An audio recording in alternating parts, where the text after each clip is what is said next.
Hi, this is Eric Batteiger, and this is the cutting room floor. Just a few thoughts on the sermon that I preached last week that I didn't have time to explore.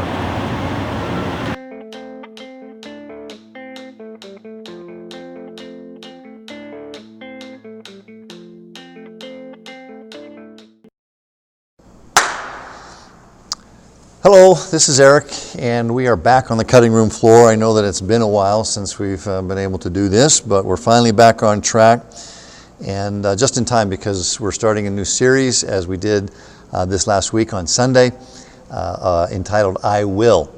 And I'm excited about this series because it's helping us move from what we know about ourselves, what we believe and understand the Bible says concerning our identity, to actual action. In other words, what does that mean? How do we put that into practice? And so we started that Sunday, if you were in church, and I wanted to talk about something that we didn't really get to delve into too much in James chapter 1, verse 25. I want to read that verse to you and then talk about one of the words.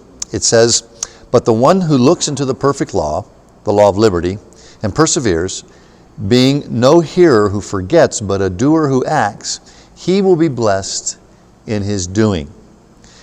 And we talked quite a bit about the word blessed. It means happy. It means the guy is really, kind of jazzed up and gets excited, and there's joy in serving Jesus, as the old hymn goes. But the word I want to talk about is the one in the beginning of that verse where it says the one who looks into the perfect law. And that's just no casual glance.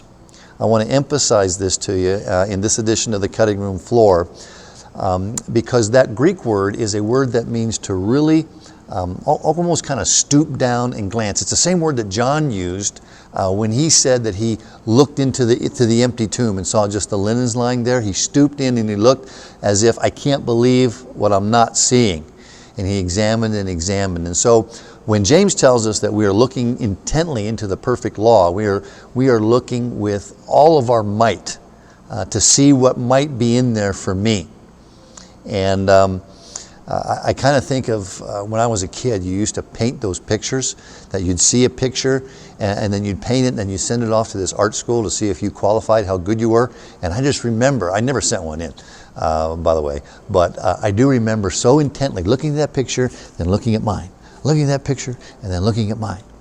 And that's exactly what James is telling us to do. But here's the difference.